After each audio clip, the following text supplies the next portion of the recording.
Hello, I'm Danielle Stimpson from Learn Reiki Philadelphia and Aquarius. These are your tarot cards for September 2022. This is a very general reading, so I suggest watching your sun, moon, and rising signs for a more holistic view of the entire month. I created this particular tarot spread based on this month's astrology so that we could get the most useful information and actionable bits possible out of it. If you would like to learn more about it or do this spread on your own, go ahead and check out the description box below. I've created a PDF for you to check out a little bit more. Also listed in that description is more info about my 5 times weekly healing live stream right here on YouTube, my online Reiki classes, Discord, social media, crystal shop, and all that other good stuff.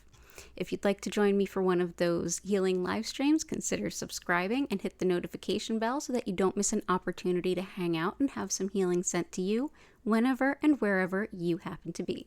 So without any further ado, let's dive right in and see your cards. So Aquarius, just going to put this out there. This is not for the faint of heart. This is going to be, not that it's bad, quote unquote, but it's definitely going to be a challenging month. So letting you know here, if you're just like, you know what, I'd rather just go ahead blindly. I completely respect that. It's totally cool. But from here on out, I'm just going to read the cards as they showed up for me. So starting with the Ten of Cups. The Ten of Cups shows us about the things that we build, usually in collaboration with other people that we care about. Usually not a business. This is like a home, family, relationship kind of thing.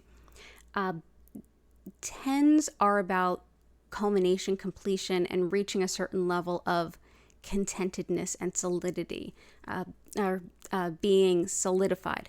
So the Ten of Cups is definitely a place of, and this is in the theme, by the way. So it's, what is this you've created with others outside of yourself? What is your home and family life and things like that?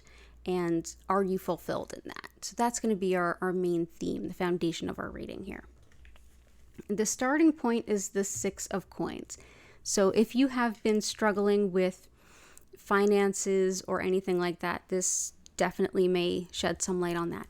The Six of Coins is about giving and receiving help, but it also shows like shared finances and how sometimes when we have shared finances, there could be a little bit of a discrepancy between one person contributing more than the other, or is everything fair? And that's definitely a vibe that I got. For some of you, you might find ways to improve in making that a little bit more fair. For some of you, you might feel as though, I wonder maybe where some of those funds are going, or I feel like I'm putting in more than I'm getting out, or I feel like a deficit because I don't feel like I'm contributing enough. Any of those kinds of feelings can be embodied here. And this is the starting point. So this is where we're starting off the month, is kind of this fluid financial thing. And also, coins are not necessarily just money. They can also be any kind of resources. So real estate, anything that helps you to feel stable as well. The challenge is, said to say, it is the Tower, but it does come in a bit in the transverse.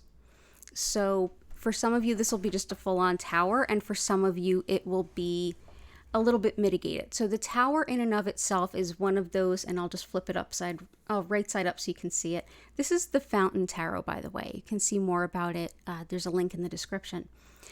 The Tower is one that gets the worst rap and is often really feared in the tarot deck, but there's definitely worse things to come across. The Tower is basically everything that's been built, and then it sort of kaboom, and the people inside kind of come tumbling out. But let's back it up a minute. How did those people get to be in that tower, and what was their scenario up there? I often think of it in terms of like the classic Rider-Waite imagery. The Devil card is the lovers, but not in a lover's way where they're face-to-face, balanced, open-hearted, open-minded, supporting one another. They're at their detriment. They're chained to each other and trying to get away. Those are the two people we see in the classic imagery inside the the devil card. They're trying to get away, and there's no way free. The tower, the two people flying out the tower, those are the people that were formerly chained together. And well, at least they're free. Unfortunately, they're on their way to the ground, but at least they are free. They are no longer stuck. And so the tower can be freeing in many cases. When it shows up as a transversal, it can actually be a good thing of like things that are no longer serving, just like kind of falling apart. Sometimes this is actually for the benefit because it frees you to do something that's a little more well balanced, or you're free to move forward. It's sort of like the sweet destruction in a case, almost like Shiva type energy, if you're familiar with that. How this tower shows up for you in your life, I feel like that has a lot to do with that Six of Pentacles. If there's any imbalance, especially in terms of finances and especially in terms of home and safety, security, and basic needs being met, some stuff is likely to hit the fan this month. If those things have been pretty good, this just might be an opportunity to say maybe you've got some dead weight hanging on that's been holding you back, and this might be an opportunity to like cast it off and no longer be burdened by it. So how the tower shows up for you is going to be a little different based on your unique scenario. Also remember to check out your sun, moon, and rising. So kind of put those together and get a more broad view of what is coming up for you this month. The next two cards I have for you, one is the lessons and healing, and that is the Two of Swords. The Two of Swords is kind of for you this month, this is showing up as needing to make the decision of what to let go, what can stay, what can go. There's a balancing act here. It's sort of like the holding these swords, balancing on one leg, being blindfolded. You can only hold that pose but so long, especially when the water is not exactly placid. But yeah, there's a decision that needs to be made. Something needs to be let go of. It is going to be a little bit of a harder decision, what you're going to have to let go of, what you're going to have to give up on. At the same time, if you are proactive in doing that, you get that opportunity to create that closure rather than allowing the universe to kind of come up behind you with a bit of a wave. So the healing and the lesson is taking off that blindfold as much as it's really scary and seeing things for what they are so that you can let go of what's holding you back. The whisper from your guides, and that category definitely is exactly what it sounds. That's the Seven of Swords. So this is your guide saying, this is sort of like an imperfect victory at best. This is basically saying, in regards to all of these things going on, pay close attention to the integrity, yours and that of others. The Seven of Swords often shows somebody sneaking away with 5, but then leaving 2 more to come at their back. That's like the traditional understanding.